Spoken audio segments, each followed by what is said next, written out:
This is Q13 News This Morning with Kaci and Travis. Good morning. You heard the big announcer man say it. This is Q13 News with me and you. Yeah, that's you and me. Sure. Let's do you first. Travis. I'm Travis. Kaci. I'm Kaci. Here's what we're focusing on for you this half hour. What were your two absolute favorite parts of preschool? Getting really messy with all the art projects and then immediately going outside and playing in the dirt. Check and check. Why not combine the two? Huh? We're going to take you to an outdoor art school for tots straight ahead. Awesome. And everybody knows about the Instapot. It's like everybody's swapping these recipes. I am not, and I don't know what the thing is. Is it a crock pot? Is it a pressure cooker? Is it, I don't know. How does it work? We're going to dig into this. I really, really need to know. All I know is they say it's easy, which means I'm going to mess it up. I like it. Okay, we have one in studio, and an expert is answering all your questions. And she claims she has a 4-minute noodle dinner to show us. 4 minutes. Oh, sign me up for that right now. And I think I've mentioned this. I'm using a clothing subscription service for maternity clothes. Yeah, and they look awesome. Well, I actually am using a subscription service for wild socks, believe it or not. I didn't know that. My sister signed me up for my birthday. Something for everything. Right? There's so many of these clothing subscription services out there right now, but they're not all the same. So we're going to kind of help you navigate the what's and the hows and how to know if one of these might be right for you. But first, Tyler, what are we talking about over on Facebook? Well, we're about halfway through the Seahawks season, so we want to know what are your playoff predictions for the Hawks. And Ian Furness from Seahawks Game Day is going to join us in just a few minutes with some keys to the game for this week's matchup against the Texans. In the meantime, we wanted to start with a really big story, to be honest, and to help you understand it. It has been 3 weeks since the deaths of those 4 American soldiers in the African nation of Niger. Now, part of the issue is we have very few answers about exactly what led up to an attack on those soldiers, but we can kind of begin to answer really another fundamental question.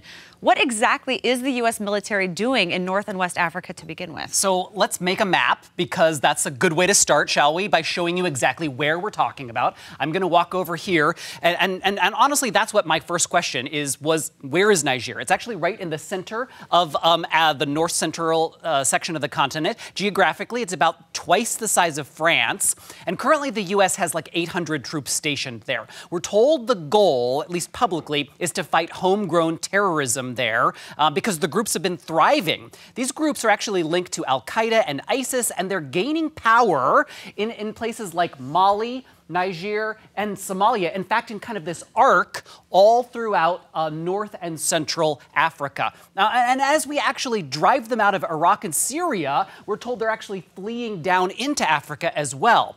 U.S. officials are fearful that if they're left unchecked, things could get really bad there. They could grow in strength, consolidate power, and then begin moving north through Libya, which is right up here, which remains unstable since the death of the former dictator Muammar Gaddafi in 2011. So you can see by looking at this map why that's especially worrisome for our allies in Europe, because, well, just across the Mediterranean Sea, Greece and Italy, and getting there would be reasonably simple. So this mission in Niger is part of a number of counterterrorism missions across Africa right now that the U.S. is involved in. And actually, we're just learning this morning that the president is likely to authorize the use of armed drones as part of this mission. France has already decided to arm its drones in the region, and now in the wake of the killings of the 4 U.S. soldiers, President Trump is moving forward with plans to do the same with American drones. So take a look at this. This is one of the Predator drones. The Pentagon actually has been pushing to arm these to carry out remote strikes in this area for a long time, but President Obama really was against it. His administration declined to allow this, but now it may be happening. Currently, the U.S. actually arms drones in Pakistan, Afghanistan, Yemen, Iraq, and Syria. Now, if armed drones do begin routinely flying over North and Central Africa, that would genuinely be a significant escalation of American counterterrorism operations in this region. That is so helpful because it sounds like such a complicated issue, so we appreciate that breakdown. Subscription services, you heard us mention at the top of the show, they're everywhere. You can use them for groceries, wine, pets. But what about clothes? Well, clothing subscription boxes are becoming increasingly popular, but how exactly do they work, and are they even worth it? Some style experts speaking out in this New York Times article. Take a look. Here's how it all works. Companies like Stitch Fix and Trunk Club ask you for your measurements and your preferences. Then they send you a box of clothes that one of their stylists picks out just for you. Now, the pros, according to this article, convenience. You don't have to mess with a poorly lit dressing room, which we all hate. The hassle of going out and parking to begin with. Also, options. It gives you more variety in your wardrobe, and it might even offer you things you wouldn't normally have considered. The cons, though, well, stylists outside of these companies quoted in the article say nothing beats actually meeting up with a real in-person stylist and then establishing a relationship. They say when it comes down to it, it's not really about picking out clothes. It's about getting to know your personality and establishing what works for you over time. But even they admit these services can be a good start or even a good solution for busy women, especially moms. As for price, Stitch Fix, a less than $30 sign-up fee, then you pay for whatever clothes you keep. But there are other services that don't offer you any refunds. Okay, so you mentioned that you've been using this for your maternity clothes. Yeah, because I mean, those are clothes that hopefully you're not wearing forever and ever, although they are pretty comfortable. The one I use is called Le Tote. It's a little bit different. You pay a monthly fee. It was $75 for me, and then they send you 4 of their outfits at a time. You wear what you like, and you send them back. The minute the post office gets that package, they send you another tote. So you can get several different packages within a month, and you pay a discounted price if you decide to keep a piece. So it's kind of interesting. When you're sick of them, you return them, and you never have to see them again. That's kind of amazing. Yeah, I really liked it. I love the subscription services because it does feel like there are options for everybody and kind of every price point too, as long as you know what your options are. It feels like a less scary investment. Yeah, and the sock one, I'm going to be honest, really cool. That's awesome. I love that you're doing that. All right, now to preschools. Outdoor preschools have increased in popularity in the last couple of years. Honestly, they've been cool around here for a couple of years, but there's a new combination that involves outdoors and art. So here, take a look at this. This is a classroom for preschool, the Seattle Art Museum's Olympic Sculpture Park. That's where the classroom is. Sam actually partnered with Tiny Trees Preschool to offer kids aged 3 to 5 the chance to make art and do it in the outdoors as their regular classroom. Teacher Alicia Gunn actually says this model lets their true personalities shine. There's not so much focus on sit down, be quiet, now's the time to learn, and later we'll run. If they need to run, they can run. And when they're ready to learn, then they're ready to learn. There's so much here for us to explore and for the kids to be curious about. So they learn about art, we're with sculptures. Children love to build. They look at the sculptures and build sculptures based on what inspires them. There's trees, there's nature, there's trains, there's planes, there's boats. All these things that can spark learning in kids. And spark art. So parents we talked to agreed. It's an important thing, and I think that it was very appealing to me that he could be around these amazing, sculptures and kind of learn how to appreciate that. Especially today, I feel like there's a lot of pressure for parents to protect their kids from everything, so it's kind of nice to have a place you can just trust them to be outside, be exposed to more things, and in a safe environment, but still trust and explore and build confidence. So she says the result is that her son will point out sculptures all over town now, which is really cool. She said it's things he and even she never used to notice before. But what did the kids think? My favorite part of school is playing and running around. I love to run around sculptures. So you may be saying outdoors in Seattle? What about the weather? Yeah, we asked about this as well. The teacher of Tiny Trees says the outdoor preschool model originated in Europe, Northern Europe, and the kids there play in the snow, and really it's a hardcore thing. So look, as long as they're dressed for the right conditions, it's really okay. And by that, we mean sometimes 5 or 6 layers. And you have kids, you've looked into these outdoor preschools before. What do you think of these? We totally looked at the one in the Arboretum, and it is very cool. We have neighbors who do it, friends who do it, who absolutely love it. Honestly, it was I don't want to put 6 layers on my daughter every single morning to send her to preschool that kind of turned me off, but I know she would have loved it. Oh, totally. And adding art kind of adds a whole new spin to I love it. The sculpture park is cool. Anyway, already kind of an adult playground. I love making it a kid's playground too. Totally. Yeah. Year-round, by the way.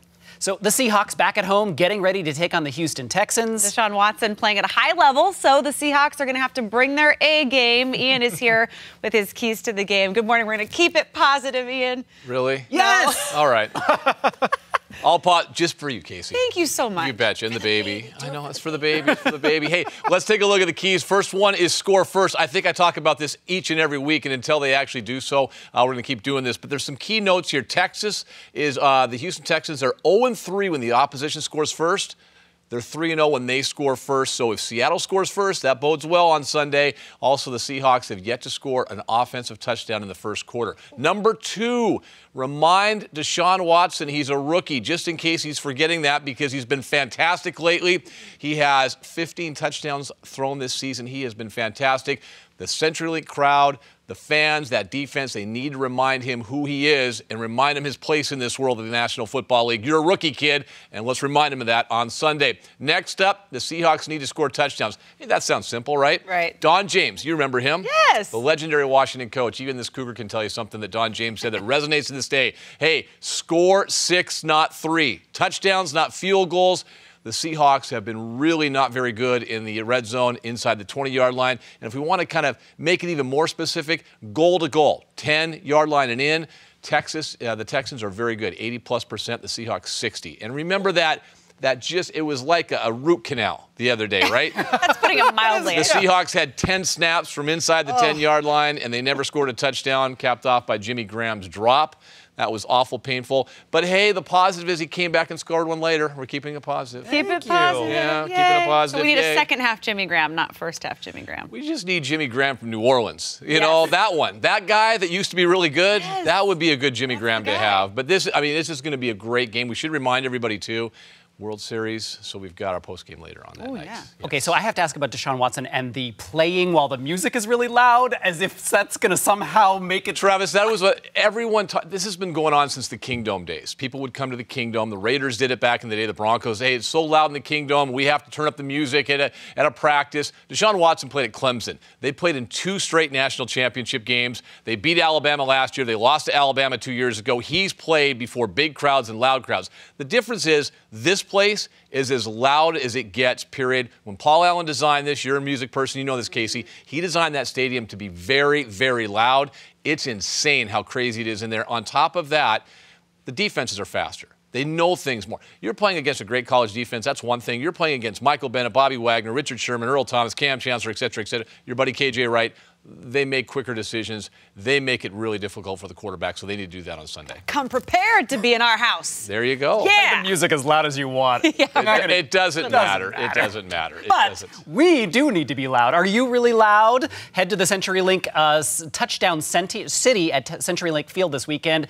We actually have a decibel level measurement device there. You can find out just how loud you are as a 12. You can also get a GIF of you screaming. You'll get it the day after, and you'll find it on Q13Fox.com. Yeah, we're at all the Seattle Seahawks home games, and you'll have a chance to meet some of your favorite Q13 news anchors and reporters, like, for example, Bill Wixie and Travis I'm going to be there on Sunday, yes. And handing out more Seahawks rally cards and Seahawks glare strips, so come on down. Hang out with us. We'd love to see you there. It sounds like a lot of fun. Yeah. I'm excited to meet everybody. Go Hawks. Excited to be there. Okay, so we've been hearing about these amazing Instapots. Everybody has one. You have one. I do not. I don't even know what they are. Mine's still in the box. Okay, good. Lifestyle entertaining experts joining us next. She says you can make noodles in 4 minutes using these things, so we're going to put it to the test.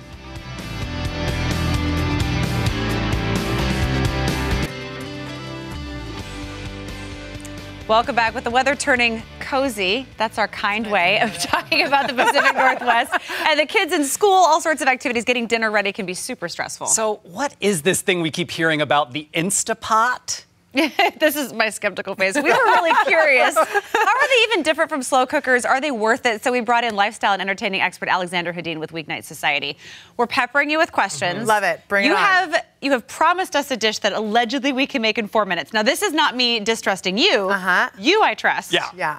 I'm super curious. Okay. What's an Instapot to even begin with? The Instapot is basically a pressure cooker. They've taken away some of the scary parts of a pressure cooker, so I have an old school one here. So the old school pressure cooker, you put on the stove, you brought it up to temperature, you watched the pressure on the little gauge, and then you had to release the pressure manually. It is scary, and there was actual fear that these could explode. That is and I'm sure they did. Lab Right? Freaky. So they've taken all the technology of making food really fast in the pressure cooker, and they've made it safe. So there's 11 different safety valves in this. So it's a pressure cooker, but then they've also added, thanks to technology, things like there's a slow cooker feature, there's a rice cooker feature, there's a steam your vegetables feature. So it's kind of an all-in-one. You don't have to have a slow cooker and a rice cooker and something else. You can just do it all with this. That I like. Oh, yeah, So definitely. there are a lot of pros. Yeah. Yes.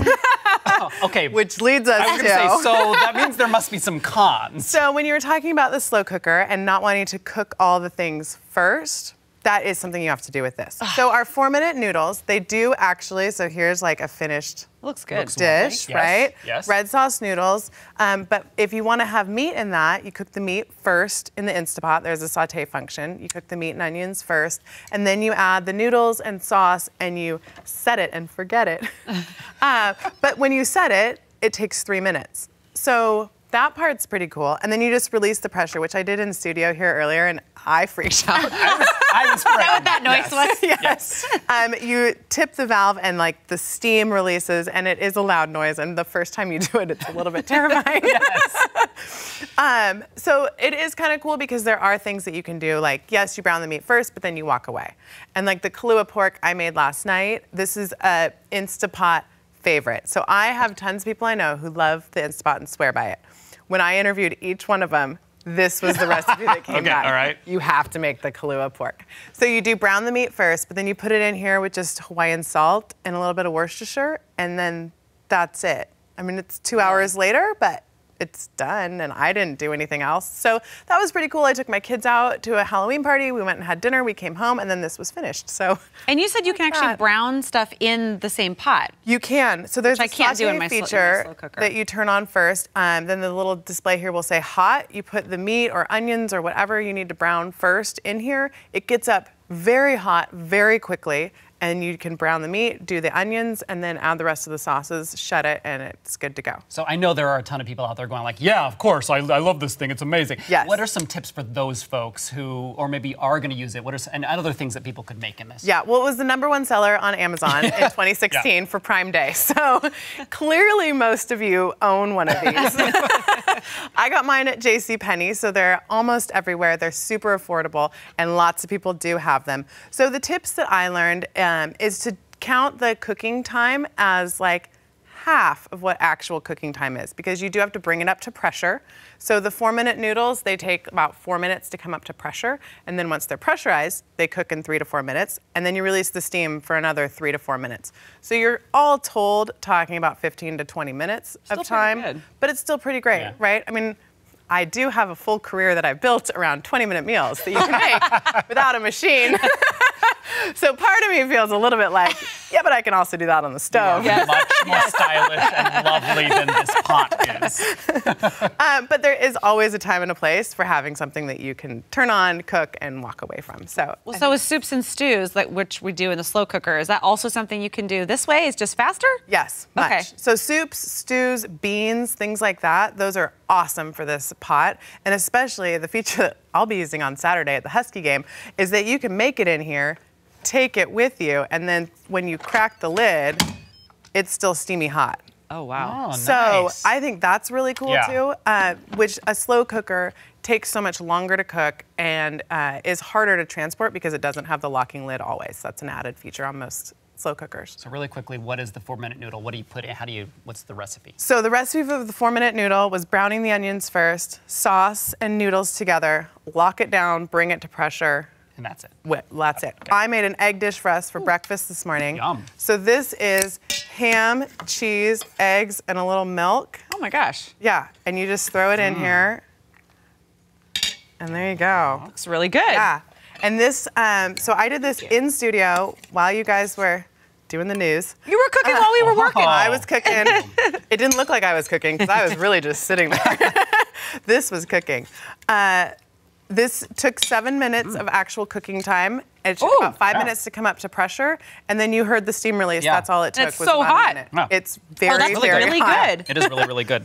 I like the easiness of this. This is the like, throw it in there, go change the kiddo's diaper. Come Exactly. back, and, like, breakfast is ready. Exactly. And this, I mean, great for tailgates, great for potlucks, great for when you don't have time to think about what you're going to do, but you have other things you're doing. Come back and it's done. Great stuff. Fabulous. And you always have great recipes, weeknightsociety.com and the app too. And the app, Weeknight Society, weeknightsociety.com, all 20-minute dinner recipes, sans appliances, but maybe I'll be adding more now with appliances.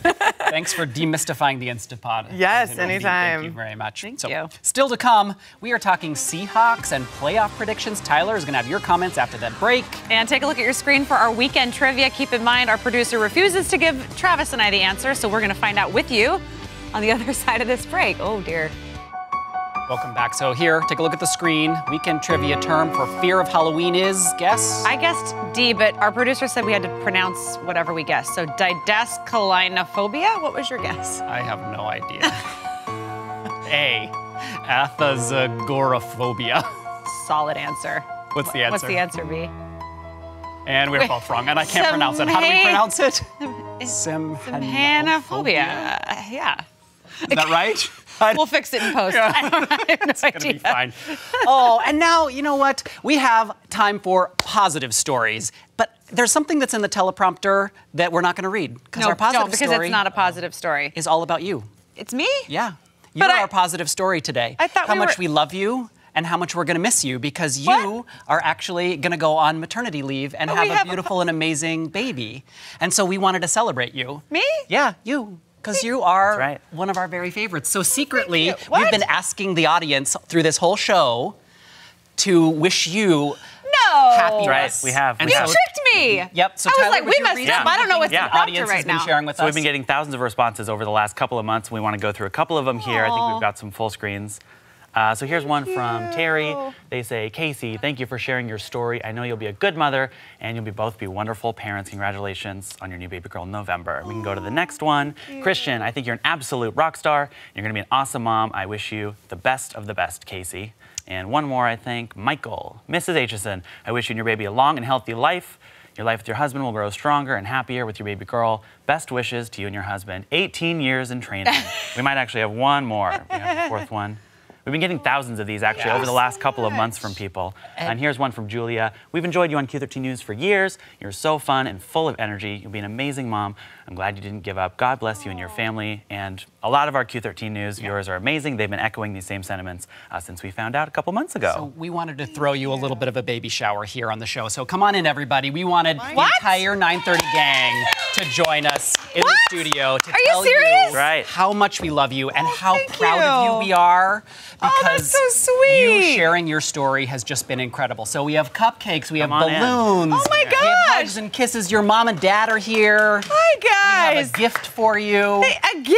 Yes. You didn't give me a Yes. gift? Yes, Thank for you. It's all for you. Oh my gosh, thank We you are going to guys. miss you I over the really next 4 appreciate months, it. but we just wanted you to know how much we love you. Oh, I so appreciate it, and thank you. The viewers have been so supportive. I can't tell you how much it means to John and I. We read every single comment, and it just means so much. So, and thank you guys for being supportive too here at work. It's been rough for me, and you guys have been really helpful and positive. So, thank you so much. I'm speechless for the first time in my whole life. We love you, Kaci. Thank you. Thanks, everybody.